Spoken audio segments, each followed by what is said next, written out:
इस्तीफा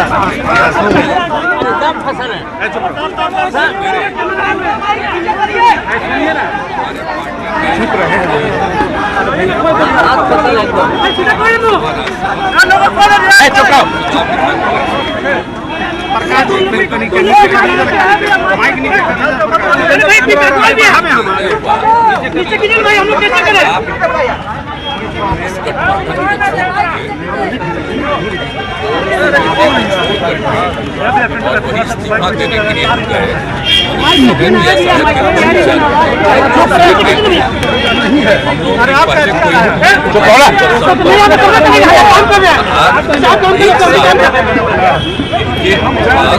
पांच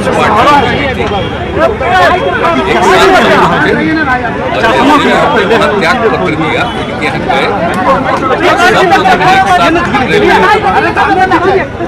और उसके बाद फिर मांझी जी पहुंचे तो 7 पार्टी एक साथ आप समझ लीजिए कि 1 से 64 इसके अलावा एक इंडिपेंडेंट हम लोगों के साथ 7 पार्टी और एक अकेला इंडिपेंडेंट और हम लोग उधर थे, उनसे हम लोगों ने रास्ता एक साथ मिल करके अब 7 पार्टियों ने जो हम लोगों का महागठबंधन है, हम मिल करके आगे काम करेंगे, सेवा करेंगे और इसी सिलसिले में 7 पार्टी के सभी विधायक दल के जितने हैं सब लोग मिल करके जितने विधायक सारे मतलब 7 पार्टियों का और एक इंडिपेंडेंट सभी लोगों का ले दिया गया है और बातचीत भी इतने देर से हो रही है एक साथ तो गवर्नर साहब ने क्या आपने दावा पेश किया तो उन्होंने कब शपथ ग्रहण के लिए क्या किया? वो तो वही तो करेंगे, उन्होंने कहा कि आप जल्दी से जल्दी बाकी अब आपको ही सब पता है। नहीं आपको एनडीए आपको बेसिक बता दिया, उसका सब लोग बताएंगे आपको। एनडीए से बाहर निकलने की क्या वजह थी और महागठबंधन में जाने की क्या वजह? अरे भाई वो तो उसकी वजह थी, आप तो एक जगह गए वो का ट्रेनिंग लेने तो और ना आपको पूरा जिस आदमी को कहां से कहां हम बढ़ाए और उसके बाद जो काम हुआ है आगे सब सूचनाएं मिल रही थी पार्टी तभी तो सारे हमारे पार्टी के लोग इस बात को लेकर के और तब जाकर के मीटिंग। तो नीतीश कुमार ने जो बात कहनी शुरू कर दी, बिल्कुल आपको अपमानित भी किया गया, आपके खिलाफ साजिश रची गई, वो क्या थे? अब क्या क्या कौन रहते सब छोड़ दीजिए ना, हमको कुछ नहीं कहना है, लेकिन हमारे पार्टी के सब लोगों की राय थी कि भाई आप सोच लीजिए भाई पार्टी अब 2 पार्टी एक पार्टी इधर 5 पार्टी और सब मिलकर 7 पार्टी एक साथ हो गए। ये बताया जा रहा है कि आप प्रधानमंत्री के लिए उम्मीदवार हो सकते हैं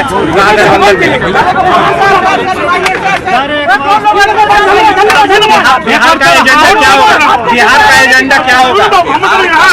बिहार की सेवा करना, हम मिल करके काम करना, सब लोग पूरे बिहार को आगे बढ़ाने के लिए लगे रहेंगे और समाज में जिस तरह से एक विवाद पैदा करने की कोशिश हो गई थी वो हमको अच्छा नहीं लगता था। आप अच्छी तरह जानते हैं, आप तो एक बार 17 में हुए थे, 17 के लस्पा में आए न थे, हमने तो कहा ना कि हम ये सब चीज को कहीं कुछ करेगा गड़बड़।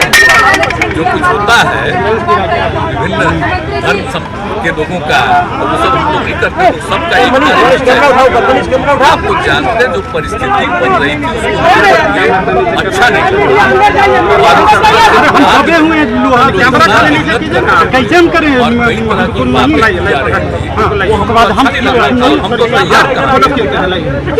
हमको इतना कम सीट हो गया और हम तो नहीं तैयार थे।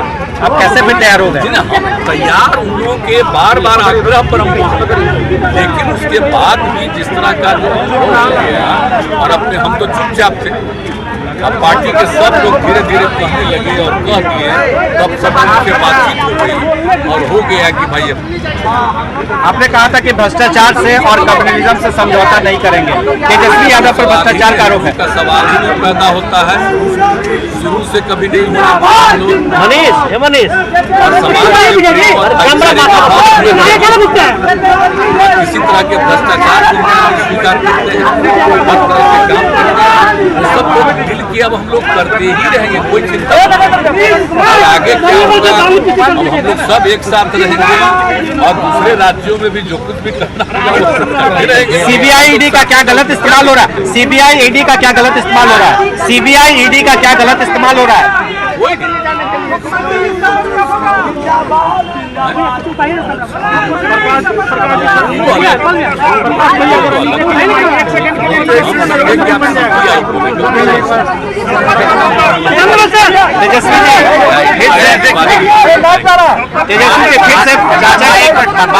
अच्छा, काफी देर से मुख्यमंत्री जी अपने बात को रख रहे हैं। मुख्यमंत्री जी ने खास तौर पर बताया कि पूरे बिहार विधानसभा में एक अकेली पार्टी रहेगी भाजपा, बाकी जितने सदस्य और पार्टी जो है नीतीश कुमार जी को अपना नेता माना है।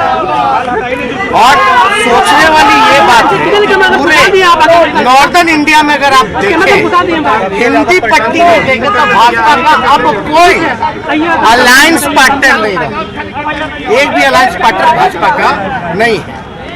और ये तो इतिहास बताता है कि भाजपा जहां रहती है, जिसके साथ रहती है, उसको खत्म करने में लगी रहती है। आप पंजाब देख लीजिए, आप महाराष्ट्र देख लीजिए, और जो बिहार में हो रहा था वो किसी से छुपा है क्या? हर एक लोगों को पता है कि क्या भाजपा की तैयारी थी। लेकिन जो देश में जो अराजकता का जो माहौल बन रहा है, जो सांप्रदायिक जिस प्रकार से फल फूल रही है, जिस प्रकार से सामाजिक न्याय पे हमला हो रहा है, उसको देखते हुए, देश के माहौल को, स्थिति को देखते हुए, चाहे महंगाई हो, बेरोजगारी हो, आप अर्थव्यवस्था देख लीजिए, देश की सुरक्षा देख लीजिए, चीन घुस करके घर बना लिया, गांव बसा रहा है, आप क्या कार्रवाई कर रहे हैं? तो पूरी चीजों को देखते हुए, और आज का तो दिन भी बहुत ही महत्वपूर्ण दिन है। और महत्वपूर्ण दिन क्या है कि आज के दिन ही क्विट इंडिया की शुरुआत हुई थी, यानी अंग्रेजों भारत छोड़ो का नारा शुरुआत हुआ था।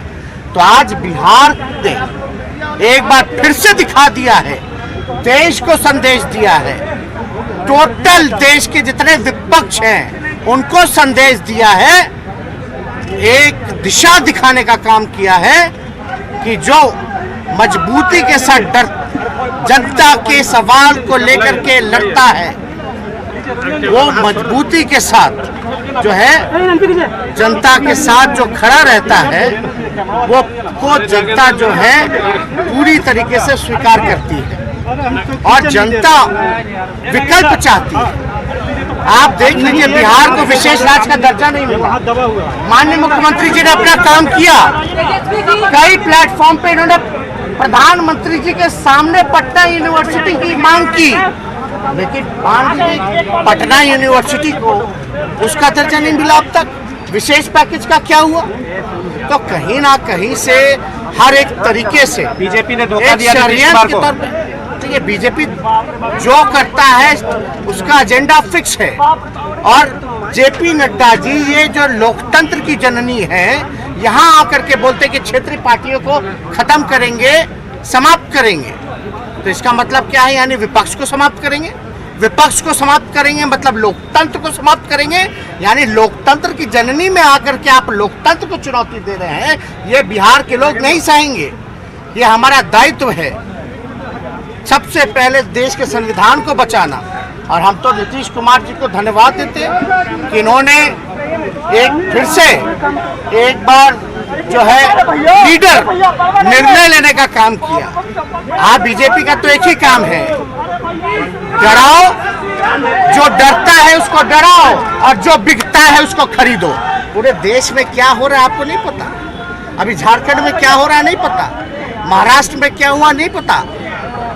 तो इसलिए तो आप लोगों ने आज हमारे यहाँ 5 दलों की बैठक हुई महागठबंधन की, और हमको जिम्मेवारी दी गई निर्णय लेने की। तो हमने यही बोला कि मुख्यमंत्री जी अगर कोई निर्णय लेते हैं उसके बाद हम अपना निर्णय लेंगे। इन्होंने निर्णय लिया बिहार के हित में, नेशनल इंटरेस्ट में, लोकतंत्र बचाने के लिए, संविधान बचाने के लिए, अमन चैन गंगा जमुना तहजीब बचाने के लिए। तो इसलिए, और हम लोग तो समाजवादी लोग हैं, हमारे पुरखों की जो विरासत है वो कोई और ले जाएगा क्या? ये हमारे पास रहेगा। तो इसलिए माननीय मुख्यमंत्री जी को धन्यवाद देते हैं। हम अपने पार्टी के राष्ट्रीय अध्यक्ष आदरणीय लालू जी को धन्यवाद देते हैं कि बीमार अवस्था में भी जो है, जो उनका भी जो निर्णय है, क्योंकि राष्ट्रीय अध्यक्ष है, उनके पास जब प्रस्ताव गया तो उनसे जब हम लोगों ने बात की, पार्टी के लोगों ने बात की, क्योंकि हर एक लोग, बिहार की जनता, हमारे पार्टी के वर्कर, हमारे पार्टी के विधायक, सब लोग चाहते थे कि जो किसी भी तरीके से भाजपा का जो एजेंडा है उसको बिहार में नहीं चलने देना है। और लालू जी को तो आप जानते ही हैं, आडवाणी जी के रथ को रोका था, किसी भी कीमत में ना झुकने को तैयार है, ना डरने वाले हैं, जो उनकी विचारधारा है उसकी लड़ाई लड़े। तो इसलिए तो आप क्या पुराने गिले शिकवे भूल गए? मुख्यमंत्री जी को धराए। अरे भाई, हम लोग चाचा भतीजा लोग हैं, लड़े भी हैं, आरोप भी लगाए हैं, लेकिन हम लोग तो समाजवादी लोग हैं ना। तो हमारी जो पुरखों की विरासत है वो कोई और ले जाएगा क्या? हम लोगों का अधिकार नहीं है क्या? तो हर घर में लड़ाई होती है, हर भाई में बकझक होती है, तो उस पर ध्यान नहीं देना। अभी समय क्या है? तो क्या समय क्या था? 2024 के लिए नीतीश कुमार क्या प्रधानमंत्री पद के अच्छे उम्मीदवार आपको दिख रहे हैं? मुख्यमंत्री जी ने तो देखिए, जब हम लोगों ने जाति जनगणना के बारे में बात की, थोड़ी सी भी देरी नहीं लगाई, और 2 बार जो है उस समय तो भाजपा के लोग ही जो है पूरी तरीके से अध्यक्ष थे उस समय के विधानसभा के चौधरी विजय चौधरी जी, इनके ही अध्यक्षता में 2 बार पारित हुआ। तो उस समय भी आप बीजेपी का रोल क्या था? यानी जो नेशनल इंटरेस्ट का एजेंडा था उसमें भी कितने, इनका तो मूड क्लियर था। तो क्या पीएम मटेरियल आपको दिख रहा है? पीएम के लिए आपके दावेदार मानते हैं? आप एक बात समझ लीजिए, ये सवाल हम मुख्यमंत्री जी पे छोड़, हमको इस पे कोई टिप्पा टिप्पणी नहीं करना है।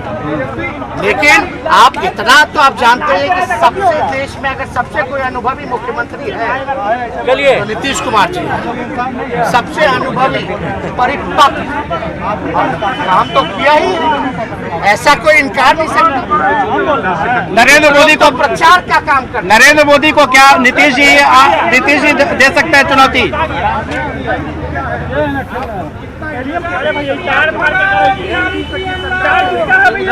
बिना इंटरेस्ट के, और ये कोई अपना इंटरेस्ट नहीं है, ये बिहार का इंटरेस्ट है, बिहार के नौजवानों का इंटरेस्ट है।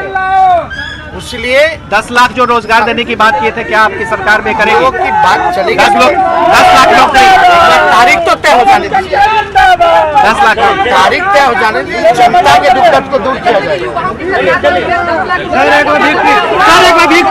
सर एक बार भिक्ट्री दिखा दीजिए, सर एक बार भिक्ट्री,